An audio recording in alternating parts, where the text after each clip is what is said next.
So, okay. This time I'm going to remember to ask, are we ready for story time? Yes. Okay, then I'm going to start the timer now. Now, first of all, we need to direct our attention to the big screen.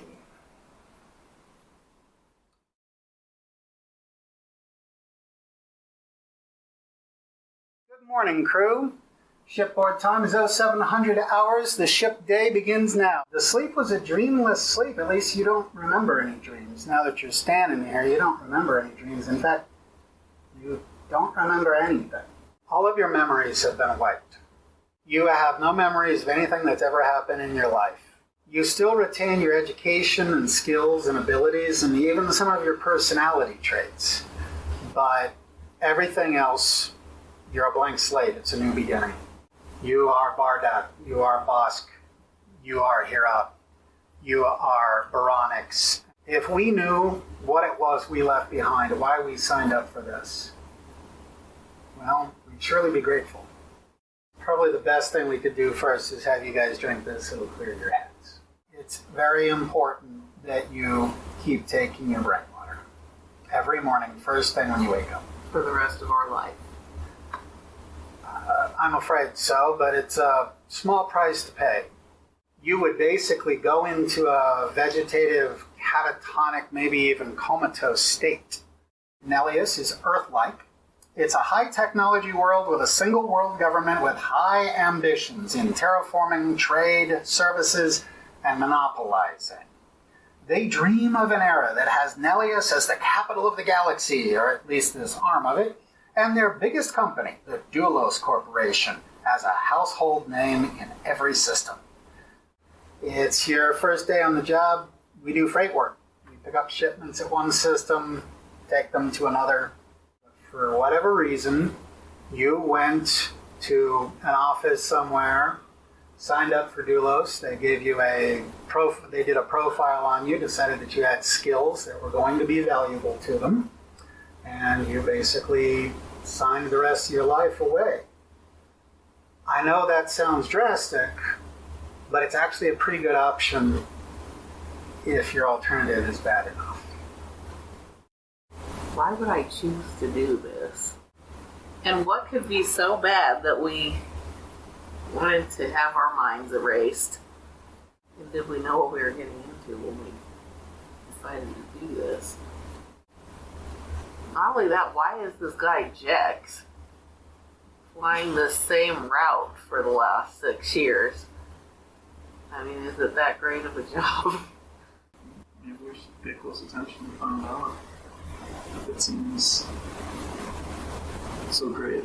And we want to stick around. I think I'd say I don't trust this guy, but I have no reason not to trust him or to take any extreme action. Right, yeah. Until I know more.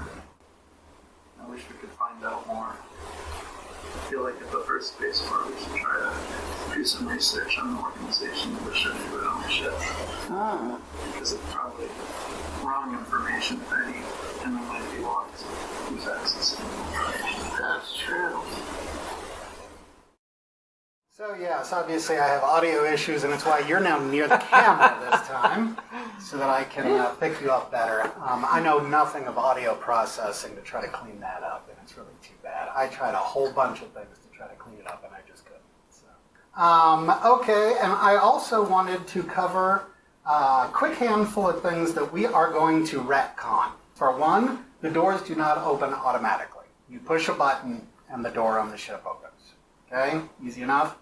We are also retconning that you asked what was in the locker, and I told you it's got jumpsuits, it's got shoes. Okay, strike that, work boots. Easy enough, work boots instead of shoes. And the biggest one probably, the main airlock has a decon shower, a decontamination shower. I think that makes a whole lot more sense than having to clunk, clunk, clunk, all the way up to the mist, to the mister to get decontaminated. So yes, the main airlock does have a decon shower. And the more I thought about the question you asked, the more I thought, okay, yeah, there's one patch that says Doulos Corp. Doulos Corporation. There are not any on the shoulders. And then, yes, your name on this side. And I'm changing it that the captain's bunk is in his office. Okay. The office attached to the bridge, that's where the captain sleeps. And that actually is my own reasons why I'm changing that. Ooh. There we go. We are back on the bridge. And it is about 6 p.m. ship time. Okay? So it's getting to be evening. You guys just left Tababarus like 3 hours or so ago. So you are now back on the ship. And Jex says that we have now crossed into deep space.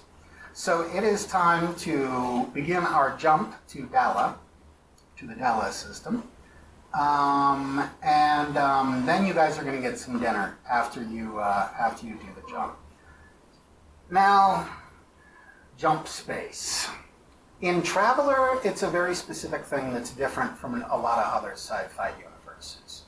In Traveller, they talk about how you are traveling in basically a bubble of boiling hydrogen. Now, I know that, for instance, in Star Wars, when they make the jump to hyperspace, it's got the stars that fly by. Very similar for Star Trek. In Dark Matter, they're going through like a tunnel, a kaleidoscope of colors and such. Yeah. Seems like everybody's kind of got their own vision of what traveling faster than light would be like. I figured I would share with you the show Stargate Universe, I think, is closest to the way Traveller describes it. So, one more quick video. We're going to see what jump space, hyperspace, whatever looks like in Stargate Universe, including what happens to you when you are on the ship. Rush! You guys help me find him.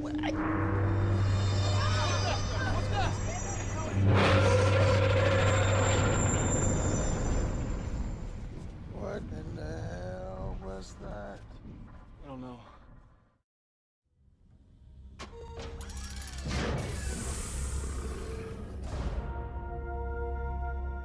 Sheesh. We're on a ship? The design is clearly ancient, in the truest sense of the word. Launched hundreds of thousands of years ago. Dr. Rush? Faster than light, yet not through hyperspace. What are you doing? Who knows how far it's traveled? Dr. Rush.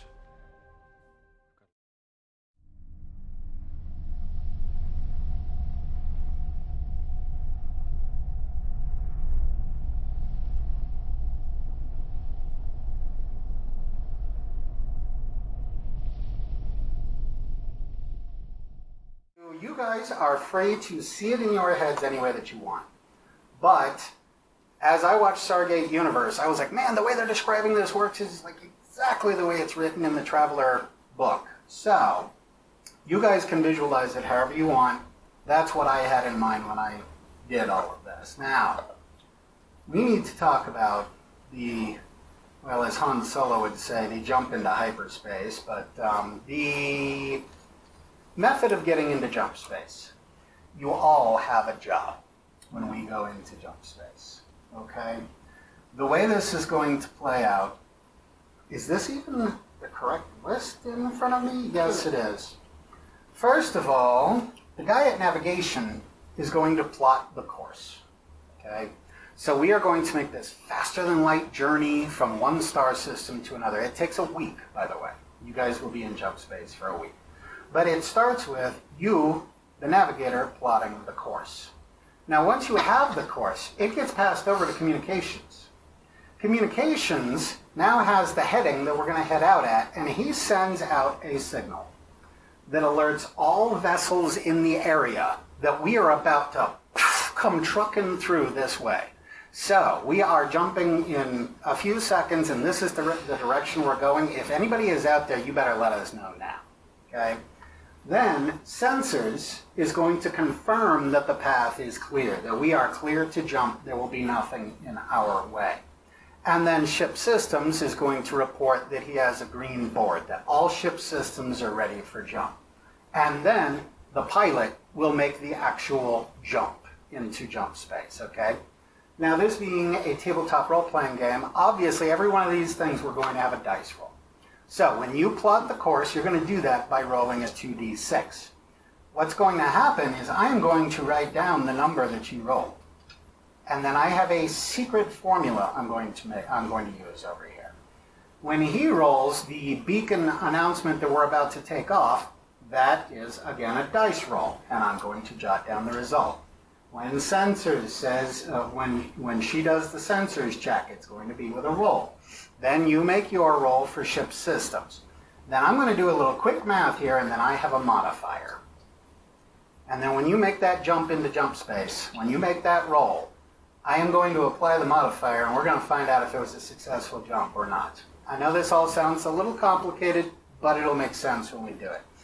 Sometimes the jump will fail immediately, and you will fail to go into jump space. Sometimes it'll be something that happens a few days later, and sometimes you won't find out that it was bad until you actually exit jump space, and you are at the completely wrong star system, or you're outside the galaxy or something like that. So you won't always know, but I'll know. I got the numbers written down here, and I will manipulate the story accordingly. So, as I said, first we need navigation. So I want you to use our brand new official Traveller dice.